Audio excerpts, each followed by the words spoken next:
Hey guys, in this video I want to show a few different Nuke CT setups from mousesports that you can use at A, or also known as Upper. So let's get started. So this first one, we're going to see their most typical setup. So Kerrigan behind silo, Frozen on top of hut. And what we're going to see from Kerrigan is he's basically just jiggle peeking behind the silo. And as soon as he feels too much pressure from the hut, he's just going to drop a smoke at the entrance. Frozen, he's going to be spotting the door. And he's able to play this spot from hut because he actually has two teammates outside who are spotting his mini. So we're going to see from G2 is that they're going to throw an upper exec, and look at the reaction from mousesports. So Kerrigan and Frozen, they still have smokes. So Kerrigan, he's going to throw a smoke in front of hut. Frozen's going to throw a smoke in front of door. And this is the most effective way to be able to counter any upper exec. Basically just hold your smokes as long as you possibly can, and then when the exec comes, you just throw it at the choke points. So we're going to see from Frozen, he actually has two options here. He decided to throw the smoke at door, but with this Molotov on top of hut, he actually could have decided to throw the smoke on top of hut as well, extinguishing the Molotov and allowing them to continue to play top hut. But you're going to see that with the way that this works, it's better for them to smoke the choke points. As you can see, both players, they're contesting the smokes, so they're playing right in front of it. And G2, you can see that when they try to go towards the hut, Kerrigan's going to have such an easy time getting these kills, as it's just so favorable for him in this fight. So that's really the easiest way to counter any upper exec. You just want to hold on to your smokes and just throw a smoke at hut, throw a smoke at door, and the T's going to have a very hard time going towards the site. So this next one here is just going to be a simple setup that we see from Kerrigan and Frozen.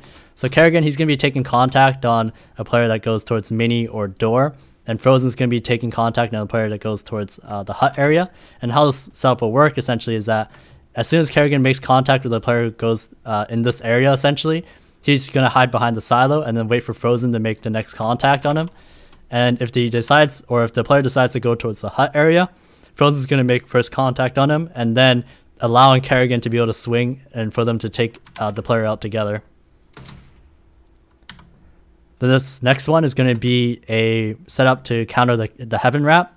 So we're going to see here is that Chris J, he's going to be watching Heaven from Mustang. Kerrigan's going to be watching his hut walkout. And Robs is going to be playing towards Hell. He's watching towards CT and Lockers. So Chris J, by him watching Heaven here, he's countering the players who decide to just boost up. While Robs, he's watching to see if anyone decides to go the ladder side. And what we're going to see here is that Robs is going to hear them jump up on the boost side. So Chris J is going to continue to watch towards this Heaven area, knowing that they're going to be going up this way. And look at the reaction from mousesports here. So Kerrigan, he still has a smoke remaining. He's going to toss a smoke towards mini. And Chris J, he's going to toss a Molotov towards hut. And the reason for this is because very commonly when terrorists decide to do this kind of split from Heaven, they also usually split one player from hut or one player from mini. So this utility is to just counter that possibility, to block off that possibility. So Kerrigan, he's also going to move towards this side of the vent, and he's going to watch mini in this way.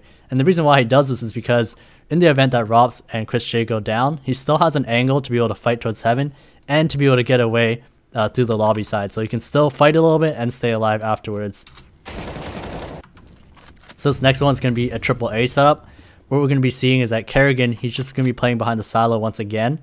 Frozen's going to get set up at the top of hut, and Chris J is going to be playing Mustang. So what we're going to see is that Kerrigan, once again, he's just going to be jiggle peeking hut with the smoke. Frozen's going to be playing anti-flash, and he's just going to make sure that he can't be spotted from mini, right? The spot that he's playing here, he's crouched down, playing anti-flash, and he's playing in such a way, or in this particular spot at hut, where he can't be seen from mini.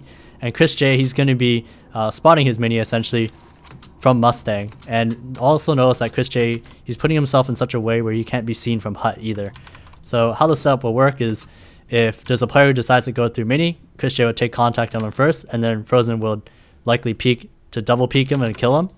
If they decide to go through the hut area, Frozen, he's going to take Chris J's spot in watching mini, and then Chris J, he's basically just going to look down to be able to fight the players coming from hut.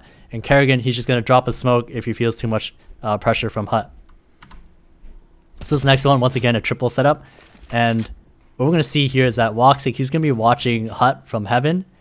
And then Frozen, he's going to move into a spot where he's going to watch a mini from Tetris. So he's going to watch mini from Tetris like this. And Kerrigan, what he's going to do, he's just going to hide behind the silo. And he's just going to hide behind the silo because what he's doing is he's basically waiting to see which side will take contact first. So If they decide to go through Mini, then Kerrigan will peek to help Frozen. If they decide to come out towards Hut, then Kerrigan will be able to peek from Hut, peek from the other side of Silo to peek Hut, helping both sides. So essentially what he's waiting for is just waiting contact on both sides. So this is another setup here. We're going to see that Kerrigan's going to be playing on top of Hut. And Frozen, he's going to be playing anti-flash essentially at the fake vent. Chris J is going to have their Mini. And what we're going to see is that Kerrigan, he's basically just going to be watching towards the Hut area. Frozen, he's just watching this angle like this, making sure he covers himself from the flash that's possible in front of door. And Chris J, he's going to move himself towards this position here where he can't be seen from door either. So what we're going to see here is that essentially Kerrigan's going to be watching towards the Hut area. If essentially if the terrorist decides to go through the Hut, Kerrigan's going to be able to get the first kill and just move back on this side of the Hut, and then Frozen's going to take the next contact. At the same time, the door is still closed, so they don't have to worry about somebody going through the door without them hearing it. And at the same time, Chris J, he's in the spot because in the event that Kerrigan and Frozen go down, these players will have to wrap all the way around to be able to spot Chris J. Right? So that's why he's keeping himself tucked in this corner watching Mini.